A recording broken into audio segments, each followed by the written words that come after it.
All right. As for the first question, what is your favorite voice gig you've done, like in terms of characters? In terms of characters, I mean, Abdal was pretty cool.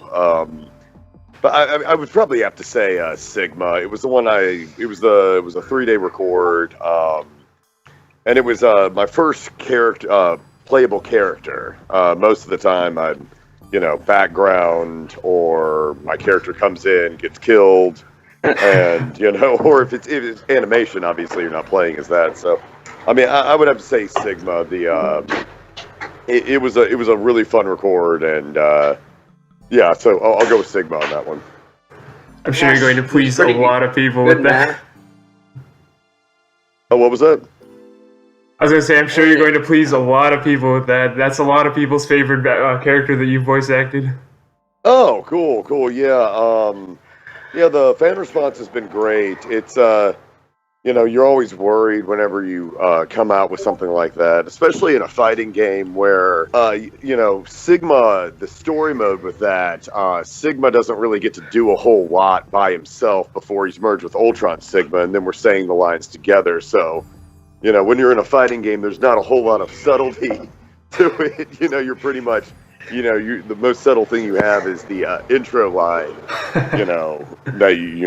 that you say, and then after that, you're pretty much in it. And especially with someone like Sigma that he's just so aggro. Right. I mean, it's a lot of shouting and yelling because that's how he attacks. Who doesn't love shouting and yelling, though? Yeah. Okay, so the next question, it's a bit of a two-part question. So, what's your favorite project that you've worked on in general, be it anime and video games? And then, what is your dream project that you could work on? Like, what would be the tipping point of your entire career? I would say, what would be my favorite project that I've worked on? I'm actually, I don't know if a whole lot of people know about it, but I worked on Star vs. the Forces of Evil. I'm a recurring character, Rastakor on that. It's like this lizard bounty hunter who used to be badass, but now he just kind of shows up and gets his ass kicked, which is about 95% of the characters I play. So that's, I guess that's one of my favorite roles recently because it's my first in like an animated series, besides Abdal. It's a character that's still going on, and there's still new things being added to it. But I'm trying to think of, was that my favorite role? Gundam was fun. I don't know if anything can really, because Gundam was a character where they said, everything he says is just very theatrical. He kind of lives in his own world, and it's not... in so many of these other things that you record, you have to you act like a real person, but with Gundam, he lives in his own world. Yeah. So everything he says is I use the term dripping, like everything. It's just it's either condescension or he's pompous or he's animated, and so I think Gundam would be my. I think looking back on it, probably my most fun role. And dream role, I mean, I want to voice Megatron in Transformers.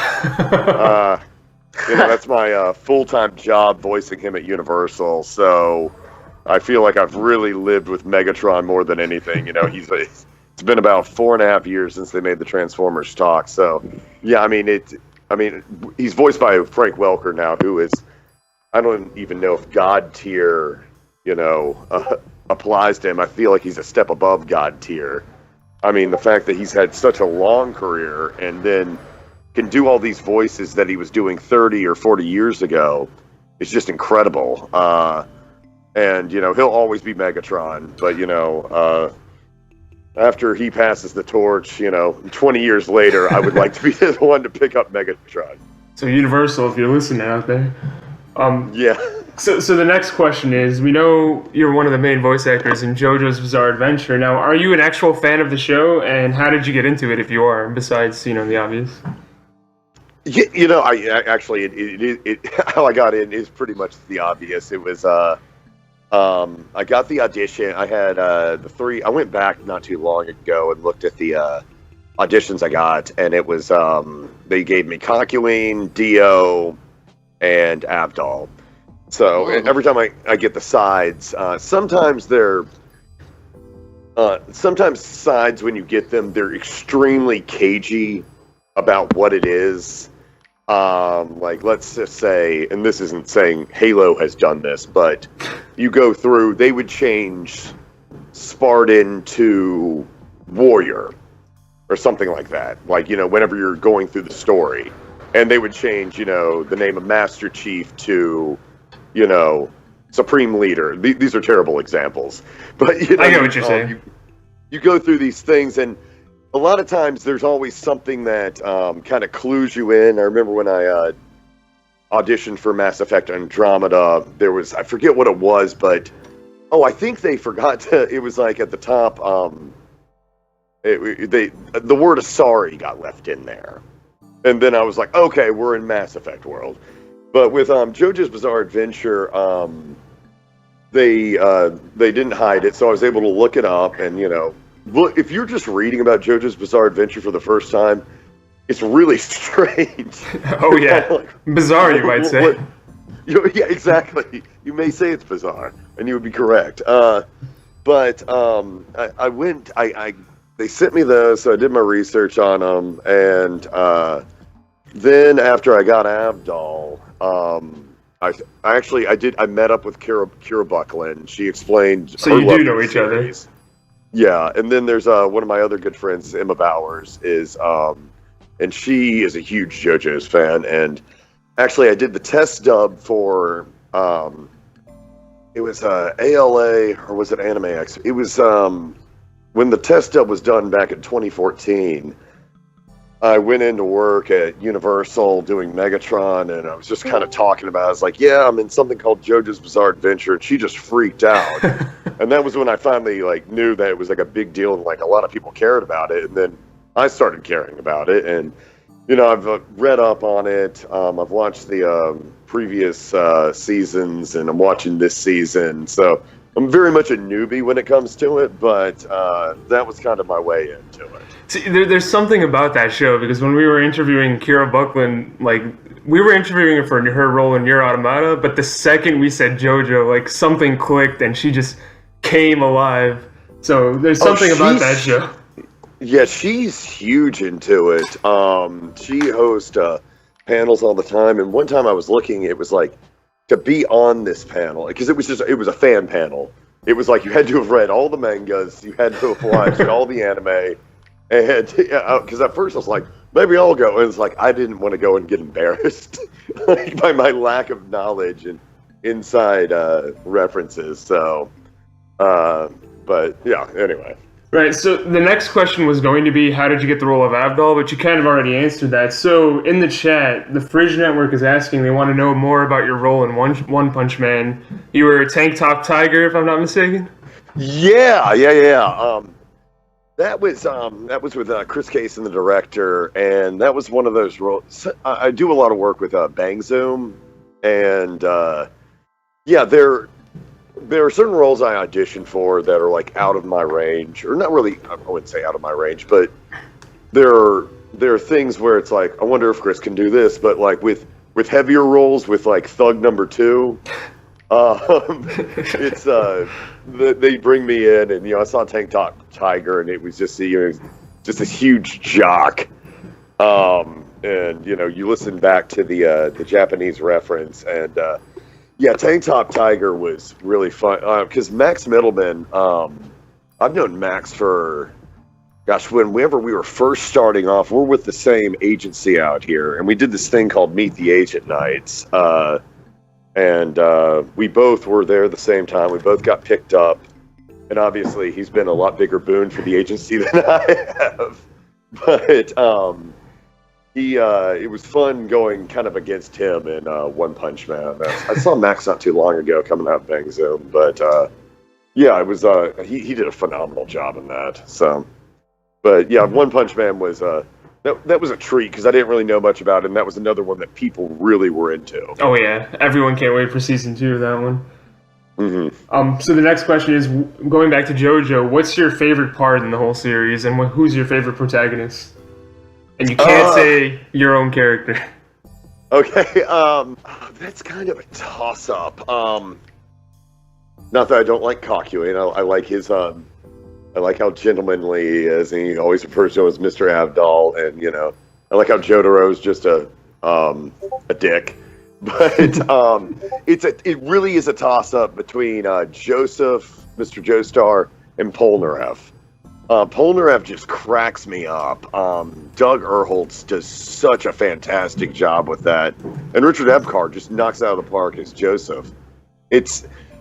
I really honestly, and that's not like a cop-out because it's like I wanted to please both of them. There are times I'm watching that show and, I don't know, when Polnareff, like the latest one where Abdal comes back, Polnareff describing how he wanted to have a theme park called Polnareff Land. Just the way he delivered that line just cracked me up, and Joseph's just over-the-top performance a lot of times just cracks me up. So it's one of those two. Fair enough. But yeah. All right. But Sorry, go ahead. Oh no, you go ahead. Have you recorded with any of the other main voice actors of the series? Because when we were interviewing Kira Buckland, she says she kind of just goes into a studio on her own. And she records the voice lines with no interaction with any of the other voice actors. So are you guys in the same boat, or are you like in the same room Yes. with them? Anytime, dubs will never dub together. Oh, that kind of sounds sad. You know, whenever you think about Mighty Ducks, ducks fly together. Dubs don't dub together at all. Because the process is, you go in, you'll see what your line is, and you'll listen to Japanese playback. It'll go beep, beep, beep, Japanese playback, and then you go back through, and then beep, beep, beep, deliver the line. So there's the only, like, group reads are really more for animation where they haven't animated it yet. Mm-hmm. So basically, then you can kind of have those improv lines. You really don't have a lot of leeway to improv anything when you're dubbing because you have to match mouth flaps. You can kind of, occasionally when you're going through, you can alter a line a little bit, but that's more of, you know, sometimes it takes something, you know, to say something in Japanese. Sometimes the phrase is extremely short and it takes a lot longer in English, so you have to shorten down what the actual line means. Yeah, to match that also goes. Yeah, and then there are other times where you can say it very quickly in English, and the way the Japanese words for that phrase are longer, so you have to add words. So you never get to work with the other voice actors, but you do. If someone, it's actually more beneficial if you go. Well, it depends on how you. I think it would depend on the voice actor. I like going in after the other people have recorded theirs because you'll hear the Japanese playback, and then when you go to English, you'll be able to play off the line that was dubbed before you. So if, you know, Richard went in before me, I'm hearing all of his Joseph lines before I say my Abdal lines. So in that way, you get to play with each other. But it's not, you know, I haven't, I've never met Matt Mercer and Kyle. I'm not sure if I've interacted with Kyle online, but I've never met Doug either. I've only met Richard. I've spoken to them like online, but you know, you mainly go in, you see their name on the sheet. You know, we're all recording them sometimes the same day, but no, you don't really have any interaction. Yeah, that's just insane to me because honestly, before we knew that this is the way most animes and video games worked, we thought like all of you guys were in the same room. There was like drinks and pizza everywhere, and you're just recording together. But yeah, it still flows and looks really nicely together on TV. So that's amazing. Props to you guys. Oh, thank you. The only time you ever go in for anime and record together is for Walla groups. I had there was I believe, I forget, oh gosh, I cannot even remember the name of the project, but let's say you have a bunch of, it's me, so I'm always a thug. You know, there was something where there was number two. The thug number two. That's what pays my bills. Uh, but if there's like a bunch of people in a scene, occasionally what they'll do is, let's say I got done for some. If you're a main character that has a ton of lines like Abdul, I'm not really scattered throughout JoJo's besides Abdul. But let's say I do a character in another anime where I only have like 15 lines or so, and I'm only in one scene. Like, let's say I'm in a courtroom and I'm a lawyer and I do that, but then the main characters go and do other things throughout the episode, and my character never comes back up. They'll have me do random things where, okay, we have, let's say, we go into this and we're in a shop, and then there's, some guy that's, getting a frozen TV dinner, and the main character bumps into it, and I'm like, hey, watch it! And then, if it's a different voice from my lawyer that I did earlier, that would be, like, more precise and gentlemanly. And then you just kind of go and do different voices through that. But if you do a Walla group, then you basically you'll watch the playback, and let's say there are 5 people up there. You all kind of pick a person that you are, and then you kind of either ad-lib or they tell you what to say as that, and you record it all together. So those are the only times you're really together in anime. That's pretty cool. Hunter, if you come back, just butt in whenever you're ready. If not, I'm just going to continue. So this next question is from Reddit. It's from Hydronart, and he was asking, when you're recording for Marvel vs. Capcom, are you given like a huge list of lines that you've got to say, or are there any lines that you personally add just because you feel like it would fit the character? How much freedom exactly do you have when recording these lines? When we recorded it, we had a very crude, and this isn't like saying crude animatic for Marvel vs. Capcom, just anything that hasn't been CGI'd yet or animated yet, because it's like that for, I've done a couple of Disney shows. If you go in and it's not animated yet, it's literally about like just drawings. Like, let's say the scene where I think Ultron Sigma like picks up Arthur and throws him away, and he's fighting Captain America and everything. You're literally just watching like drawings of, it's like a comic book. Think about it that way. It's like, here's this panel, and it's like you'll be doing that, or if there is a motion, it's literally 2 frames of like arm. You see the hand on Arthur's head, and then the throw, and then you animate it to that. So there's not. Especially with Ultron Sigma, there wasn't, since we're saying the same lines, we weren't really able to ad-lib at all because we had to say them together. And with that, I think it would be hard to remember, but sometimes when you're getting into it, there's not a line I can recall where it's like, I want to say this. Because, there was no shortage of one-liners for the character to say. There wasn't anything where it's like, I wish I could have like a line where I'm just really in control here, and then I'm toying with them. Like it really ran the gamut of it.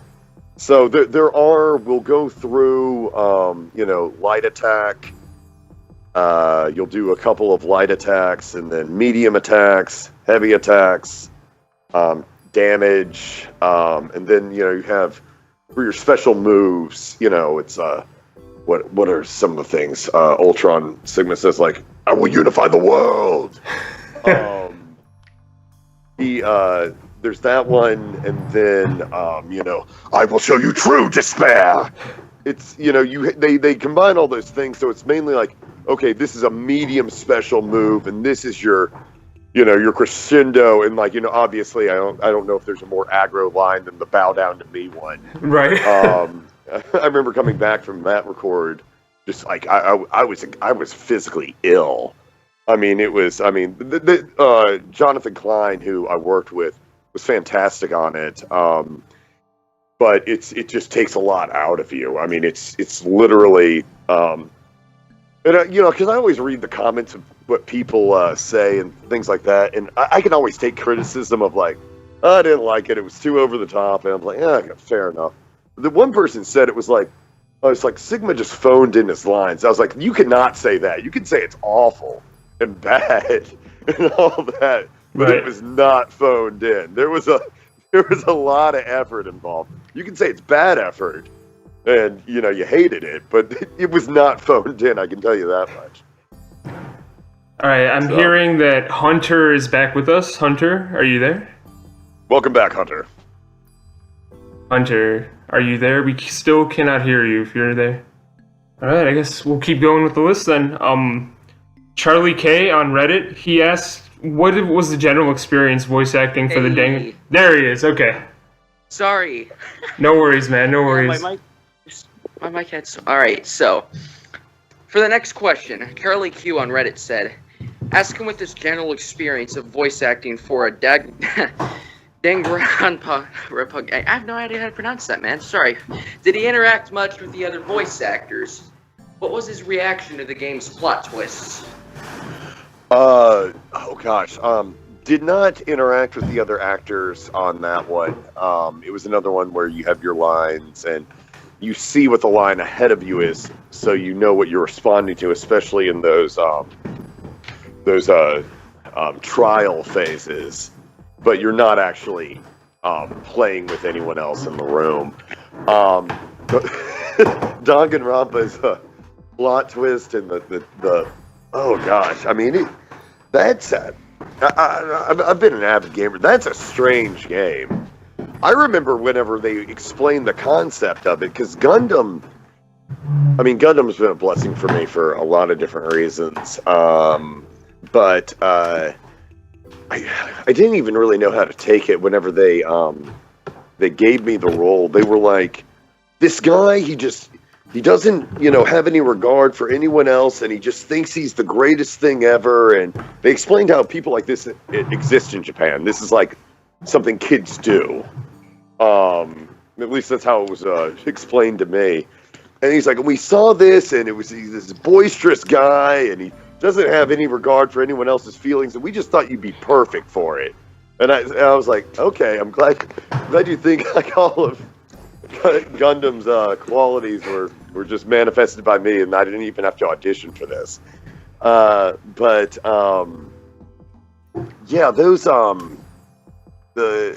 It's kind of like anime to the max, I would say, because one of the things I really love about anime is because I didn't really get into it until I started doing it, and then I've got a big thing about like if I'm doing something, I want to know about it rather than just be like, and I collected the paycheck and I blah blah blah. Just wing it. Yeah, I like to know what sort of world we're in. But I always love how if something happens in an anime, there's never a chance it won't be explained. Like if someone does a maneuver, there's the oh my god, and then it's like you see exactly what happened, and then either the person that had it happen to will explain, the bullet went past my blade and curved around this way, and you hear this entire long explanation. And Danganronpa did that with so many times because it's like, well, this person was dead this thing, and it's like there was no blood on the floor. You can't have blood on a pillar, or it's like you can't step. There was something about like stepping on a pillar. There was blood there. And it's like, but no, it was on his shoes, and he wouldn't have walked on the pillar. And there's a whole lot of different like, aha, yeah, you're right. But it was in those quick time events for that thing. And actually, it's not called quick time events. It was just a very different game. Sorry, I kind of rambled about that, but. All right. For the next question, Skeptical Anus on Reddit said, did he ad-lib any lines as Sigma? How did he get into character? Sigma, we kind of talked about it a little bit. Didn't really, not that I can remember. There may have been things that I added a little bit to. Because you also have to do it for time. Let's say you're playing a game. You can't have me, if I do a, if I smash the character down, I can't be like, and that's what you get for messing with the almighty Sig. Because, we're already, I've thrown your character down, and we have we're still going through it. You can't just have these long kind of spiels in a fighting game because it's going to be like, what's going on? Why is he talking while I got up and I started hitting him in the face again? So you have to, everything's very quick, and you can't really, you have to, get it out as short and succinct as possible. So as far as getting into character with Sigma, well, I voiced Megatron at Universal Studios Hollywood, so they're both robotic. I mean, obviously Sigma is more human robotic than Megatron. Megatron's just pure Cybertronian robot. But there is that there's that aggro quality to Sigma and that condescension that he whatever he says, like he wants to unify the world, it's very much like he's totalitarian to the core. Yeah. There's no other way but his. There's going to be no diplomatic solution. And it's just every time you say it's mainly just kind of a mindset of I'm right, everyone else is wrong, and you're going to see it my way or I will destroy you. I mean, it's very it's very singular in purpose. So it was just during it, because I went back and watched a whole lot of the Sigma interactions from Mega Man X, because I remember playing them when I was younger, but I didn't, and it stuck with me, but I wanted to kind of re-jog my memory, because that was 15 years ago or however long it was, and really looking back on it with Sigma, it's kind of, he's going mad. It's almost like each iteration that after X destroys him, he goes more and more insane, and that's kind of how you have to view it. It's like this barely controlled rage, and that's how, like, with mainly a lot of the lines, especially when you're fighting with him, it's barely controlled rage. So that's how I got into character as Sigma. All right. As for the next question, Jimmy56 on Reddit said, "Ask him if he's Muhammad Afdal. There is only one answer." Yes, I am. There you have it, folks. Of course. Now it is. Yes, you had better believe I am. I think I like yes I am better. It was when we recorded it, and luckily I went online and I was like, I wonder how people are getting. Some people were upset that it wasn't just the yes I am, but a lot of people were very understanding of it. Because we're matching mouth flaps, and I was pleased that I didn't get the backlash I thought I would. And some people were like, I actually like the new version. I was like, oh, that's weird. Usually if something's iconic, everyone hates change. I mean, I'm kind of like that too. But I was kind of glad that the fans were understanding. As for the next question, were you familiar with, were you familiar with Sigma or any of the other Mega Man characters before recording for Infinite? But you pretty much answered that already, so we'll move on to the next one. What's your thoughts on your performance as Sigma? I mean, I personally think it's the best voice in the game. That menacing, fits Sigma perfectly, man. I'm just saying. Oh, well, thank you. I thought, I think my performance was just great. It might be the greatest thing of all time, and I should get an Oscar for it. It was, thank you. That's a very kind thing to say. I won't judge him, say if I think it's good or bad. I mean, I think it's good. I mean, that'd be kind of shitty if I thought like I did a real crap job on it. But I'll judge. I mean, I put a lot of effort and time into it. I'm glad people. The main thing I wanted was when you control a character. And when Maximilian Dude gave me that shout out, I thought that was. That just made my entire month. But because that was exactly what I wanted. I like when I'm I want to feel like a badass when I'm controlling someone, like my character. Obviously I wouldn't go at an 11 for a lot of things. That would get really annoying if I was a playable character in Grand Theft Auto. I'm just running around shouting at everybody on all my missions. But for the purposes of Sigma and how he was, I really wanted him to just wreck shit. I just wanted him to come in, and I wanted people that chose him, to have that, right from the get-go, whenever you heard him, and he came out there, it's like, all right, we're ready to throw down. And that's kind of, my thoughts on the performance, I guess, are, I think it accomplished that. I think he's aggro as hell. There wasn't... I'll probably will never go again on a character that aggro ever again, but I've always wanted to. I always wanted to see what happens. That was like, kind of my voice at its strongest, at its angriest. When you're fighting as him, there's not a, besides, miserable worm, there's not a whole lot of nuance to it. He's in full bore attack mode. And that's really what I wanted. That's what Jonathan wanted with it. And it was fun to do that, because I don't think I'll ever...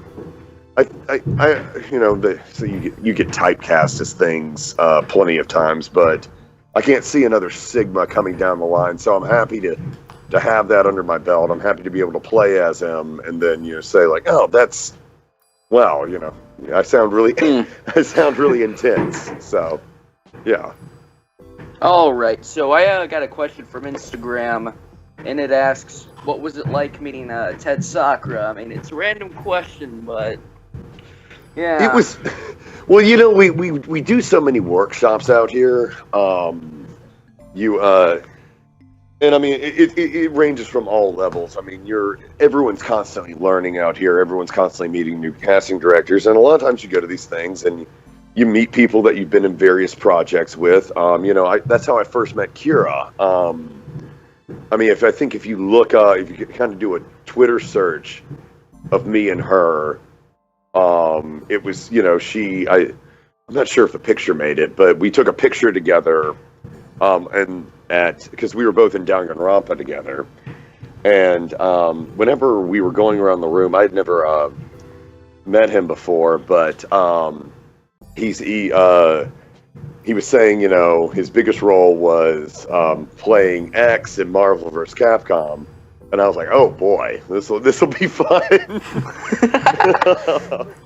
But it's fun to meet people that, there's a project, because that, it's kind of, I don't know, to me it's kind of Marvel vs. Capcom's kind of bittersweet to me, because it's like, obviously the lack of X-Men infuriated a lot of people. Sigma being day one DLC infuriated a lot of people. So, it's kind of like Battlefront 2. It's kind of hard to even get into a discussion about the values of the game, because there was so much negative press around it for other reasons. Yeah. So I'm not sure if Marvel vs. Capcom will ever reach its full potential. Hopefully it does, hopefully with new characters, and hopefully, with Major League Gaming, it's going to have a shelf life, and it'll continue to grow. But when you meet other people that are in your game, it's kind of fun and neat. I mean, this is what we grew up wanting to do. And then, you embody these characters, then you meet them, and you have pride in your characters, and, you get to kind of play around in person with them. All right. So, Arsenal, your question's next. All right. Do you have any advice for any aspiring voice actors listening out there? Yeah, it's an incredibly difficult field to get into. But, I mean, anime is a really great way to cut your teeth in it. I don't know how to get into Funimation in Texas. They've never called me. Even like whenever they did the I think I've worked for Funimation out here, but like whenever we did the Danganronpa, it was like the anime series. I think it was like me and one other person were the only people not brought back for their characters. And it just kind of popped up, and it wasn't like I auditioned for it, just didn't hear. But anime in general is a good place to start. Bang Zoom, I really can't say enough great things about Bang Zoom. Mami Okada is the casting director there. And just the other day, I would follow her on Twitter. There was a, so you want to be a voice actor workshop. And, I mean, it's really just some very basic things are read out loud every day. Watch the things that you want to be in. You have to know exactly, like, if you want to do anime, obviously you'd be watching a lot of it. If you want to do cartoons, because I feel like that's, people that want to do anime obviously are watching a lot of anime, but if you want to do, like, kids cartoons, you really need to watch them. Yeah. And, kind of think about what you like about those roles. And then probably above all else, though, about becoming a voice actor, it's acting first off. You got to train, like, if there was anybody that's considering it and, you're in high school, I would suggest getting into, theater. I think that helps immensely. Taking any acting classes you can, if you have any actor friends, just get your basis with acting, because it's going to come through. It'll make voice acting secondary. Right. You can pick up on all the, there are tricks to anime. Like, it's like, there's a lot of gasping. It's the, you'll learn how to gasp and act surprised and, scream and all that. But that's kind of that's a few steps that you can pick up in a day. Whereas, having a great basis and being a fantastic actor is something that is always going to aid you. And, if you're a good actor, you're going to be a great voice actor. After you realize you just have to do it in front of the microphone.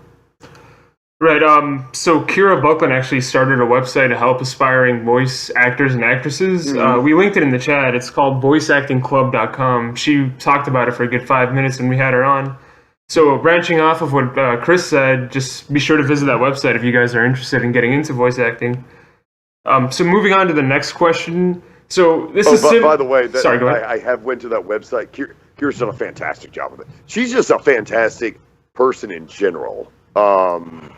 She's very generous, and the fact that she started, I remember when she was first starting that, I was like, well, that's a really great idea, and that's a great way to give back. But yes, go to that website. It's 10 times more helpful than anything I could say. So, anyway. Before we get to the next question, I just wanted to ask you, do you have enough time for some last-minute questions from the chat after we're done? We got about 2 or 3 more that we were going to ask. Yeah, sure. Sorry I got it started late. Oh, no worries. Okay, so the next question I was going to ask is similar to one I asked earlier. So there are a lot of big games coming out in 2018, even bigger games in 2019. So most of your work has been done in Japanese games and, obviously animes and fighting games. If, like, let's say, I don't know, for example, The Last of Us called you up and you had to be one of the central characters, how would you feel about that? Would you be nervous? Would you be excited to finally have everything you've done be realized? It's funny because I don't really get nervous anymore. And I get more excited about these opportunities. I used to when I used to have, let's say I got a call back to that. Let's say I got a call back to Last of Us 2.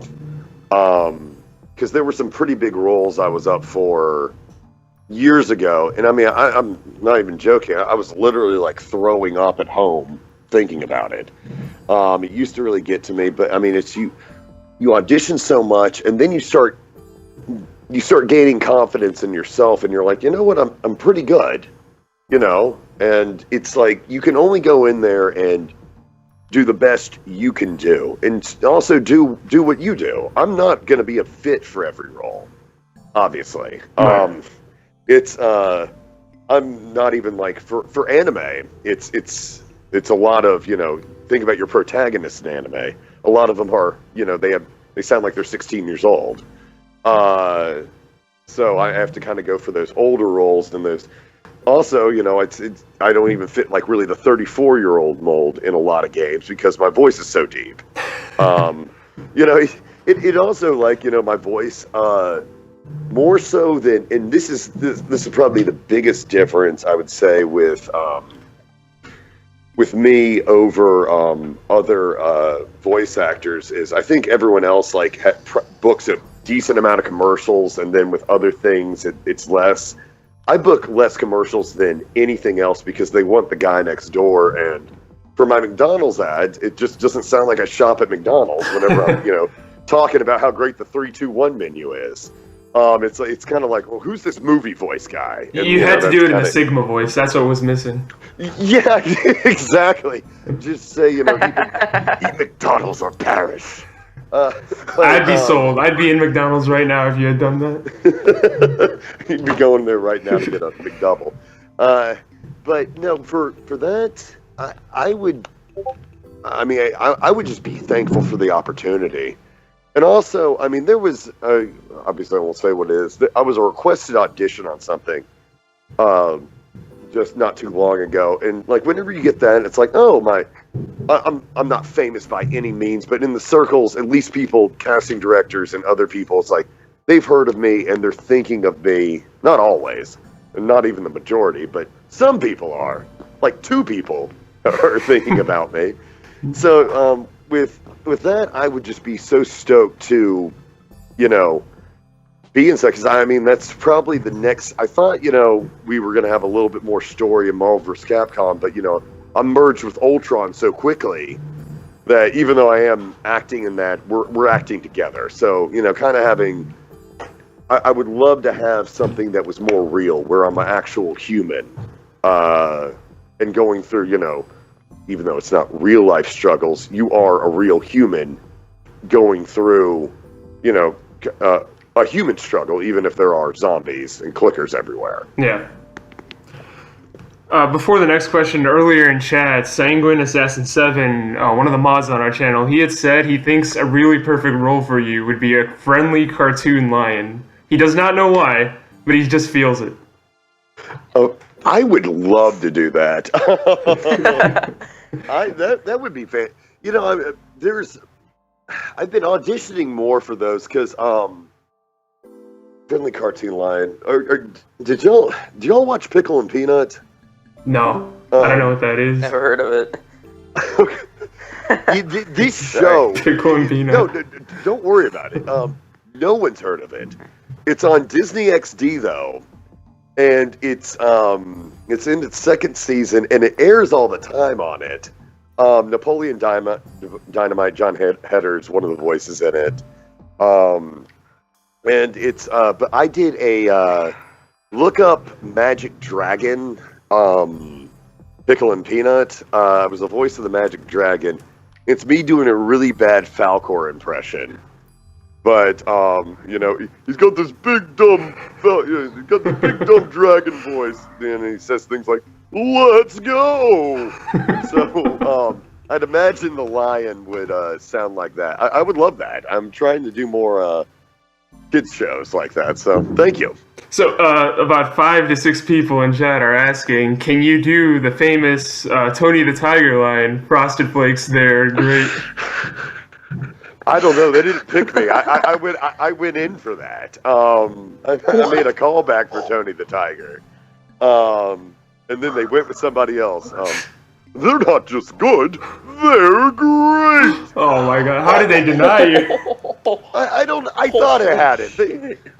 That was one of those... You remember we were talking about, like, things being nervous? It's like, I thought, I'm doing so well with this, I could possibly be Tony the Tiger.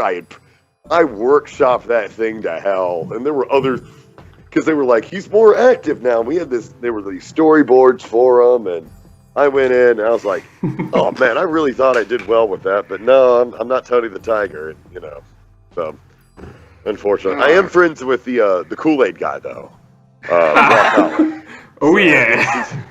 Yeah. Oh yeah. And I mean, so that's not me, but he's probably my best friend in VO out here. So at least he's somebody iconic, even if I'm not.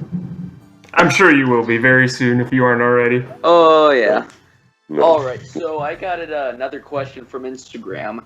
It's All right.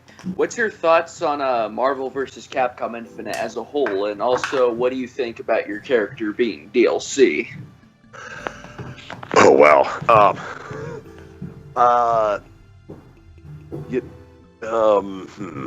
Ooh, that's hard. Yeah, I mean I think it's regrettable. I honestly I like the game as a whole. I really do. And I'll always be forever grateful to it. I think even the developers looking back would probably not do the day one DLC with Sigma again. I think it this isn't even me. I'm not really going to throw in my own opinion on it. I think the game as a whole is good. I think it's fun.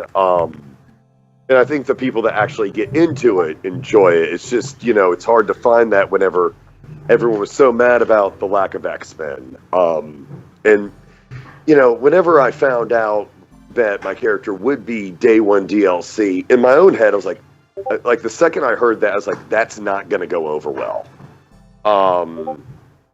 And that I didn't know it was going to be day one DLC till later on. Till they actually announced, because I recorded later than them. So I honestly, Sigma wasn't ready at that point. So I'm not exactly sure. I just know whenever they announced it, that was when I found out as well. So I don't know what the game plan thing was, but when I heard about it, I was like, that's not going to go over well. No one likes day one DLC. It's just kind of a thing where I'd be surprised if D1 DLC continues, because it just gets it torpedoes games. Yeah. I mean, it's that becomes the story rather than the game.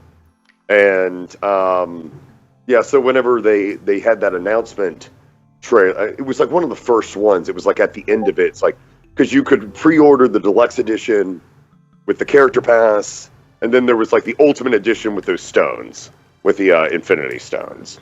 Easter eggs. No comment. But I will say this, though. This is the first game I've worked on where I not only got the game, but I got the DLC with it too.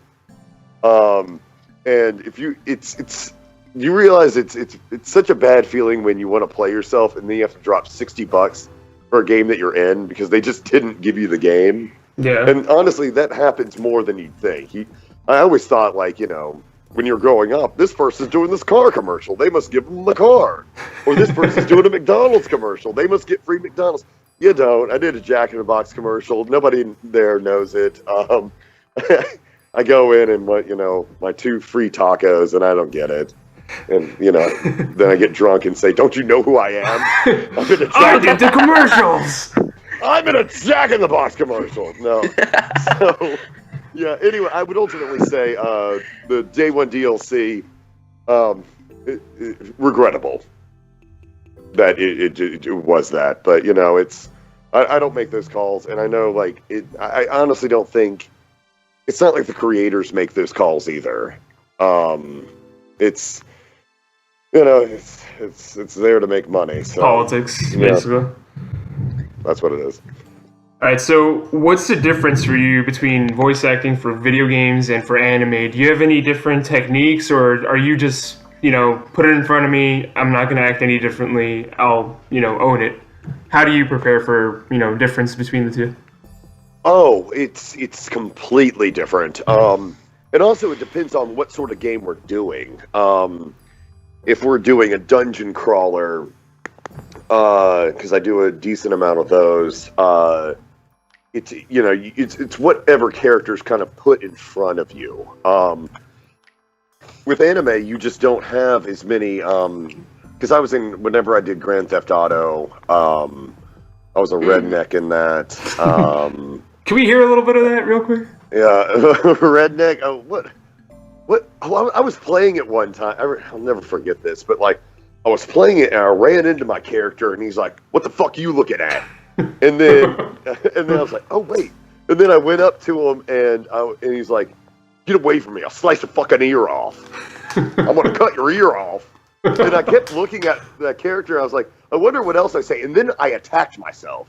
It was like if you stared too long at my NPC and got to like the fourth line, it was too late. You got attacked. But I was playing it. And I went to another room where all my roommates were watching TV. I was like, I found myself. And they're probably just like, that's great, Chris. That's nice. Yeah, I mean, it was like that because I honestly thought they knew I was playing it. And I wasn't trying to be like, this is a funny thing to say, but I just kind of went in there like, found myself. I was like, come look. And then I went in and I was already dead. But yeah, that was, so with that, it's also about like knowing what you're doing in, like, you know, because what I always ask myself or ask the director is, some of the bigger things that I think of, like whenever I'm acting in a role, is a lot of times you're bouncing off someone, and you always want to know how you feel about the person that you're talking to, because you get thrown into a role, and it's one of the things I always like to know is, where am I at power-wise? Am I over this person?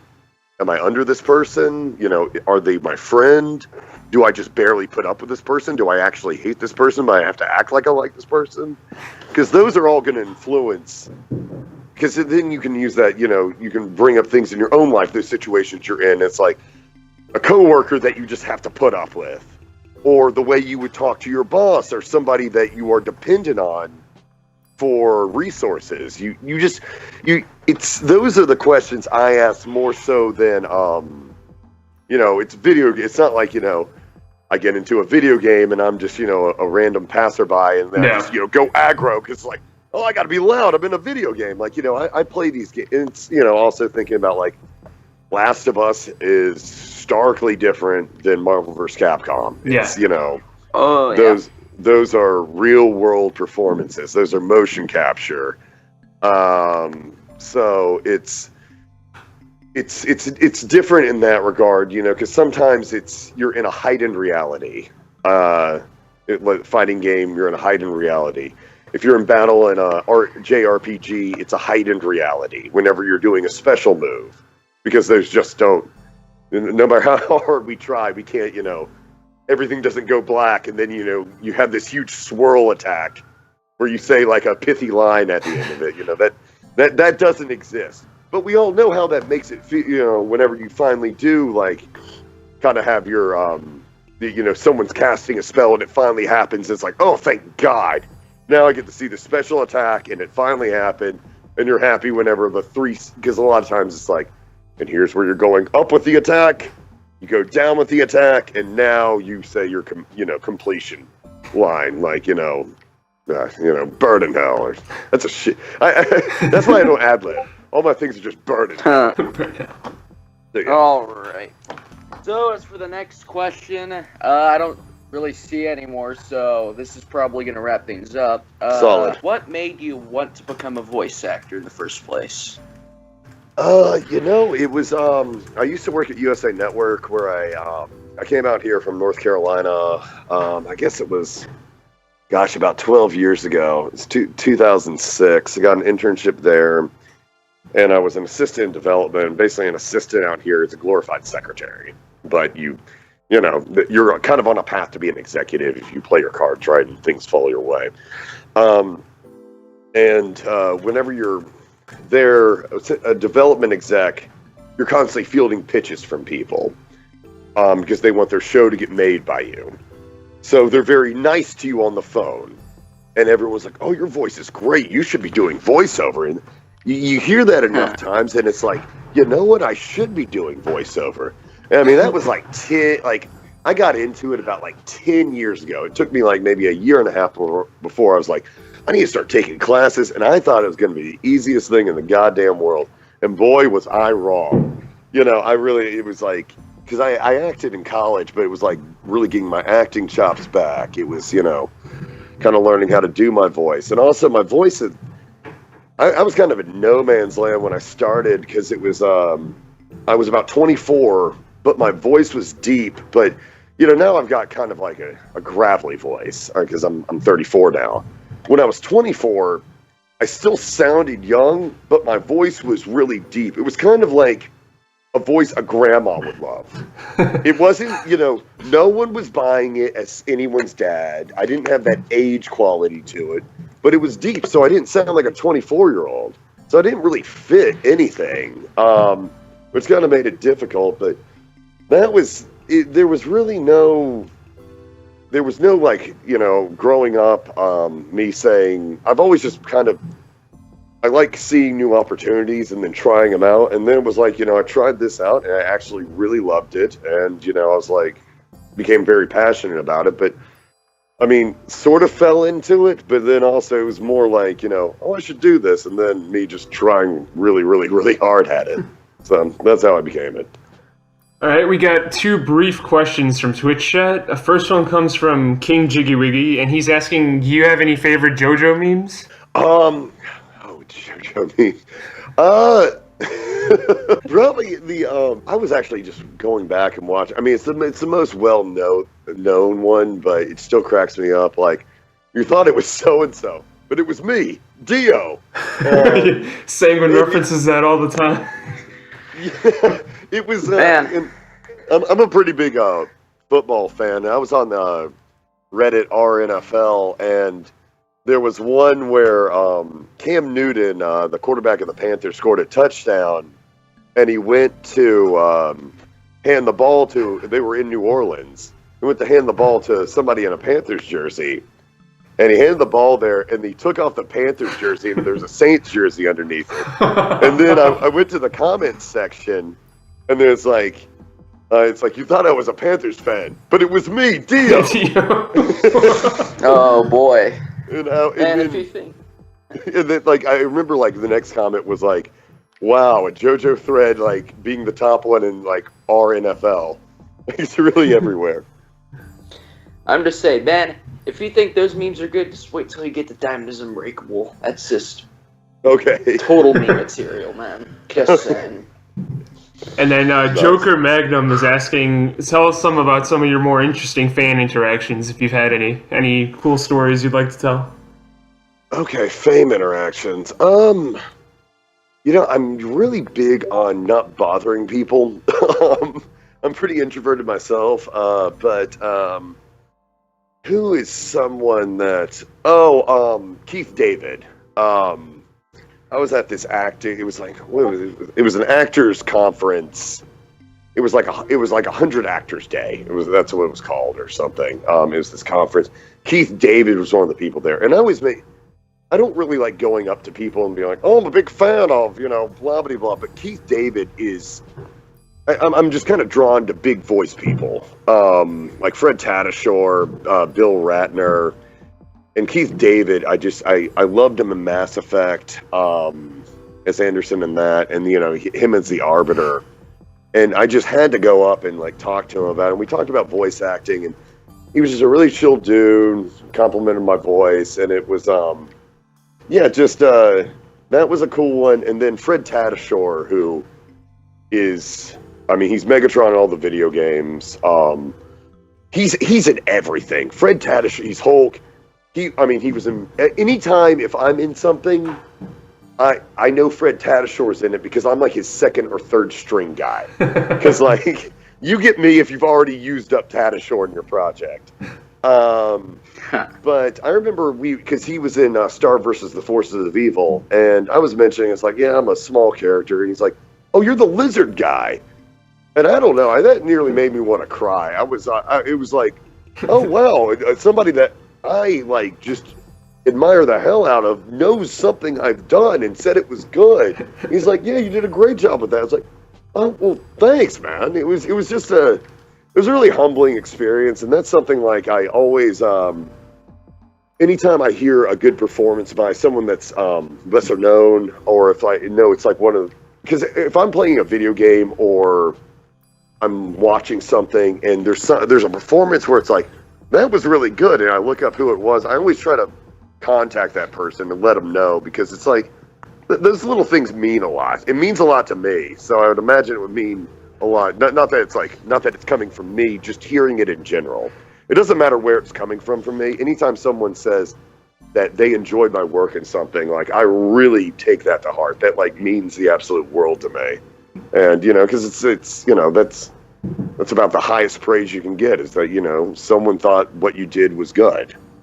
And, that's I just try to actually pass that on. honestly how we landed the Kira Buckland interview. I saw her posting on Reddit, and I was like, "Oh my god, that's 2B from Nier." And I just messaged her, and I'm like, "You were fantastic, Nier," and she actually responded. So, yeah, stuff like that. No, she's one of the great ones. All right, I think that wraps up all the questions from Twitch. Yeah, thanks for coming up and doing this with us, man. Of course, yeah, happy to do it. I'll keep a lookout on all the future Frosted Flakes ads from now on. It's not me, unfortunately. Maybe after the next person comes and goes, I'll get another crack at it when I'm 90. Tony the Tiger's just a second string Chris. That's what it is. Let's start that marketing campaign. Cool. Well, thanks so much, guys. I really enjoyed it. No, thank you, man. It's like, seriously. Oh. And then thank you for watching, everybody. Okay. Thank you for your questions.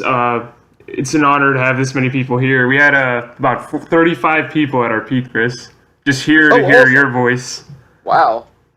Cool, awesome. Well, thanks everybody for listening. I really appreciate that. And bye-bye, everybody. All right, take care.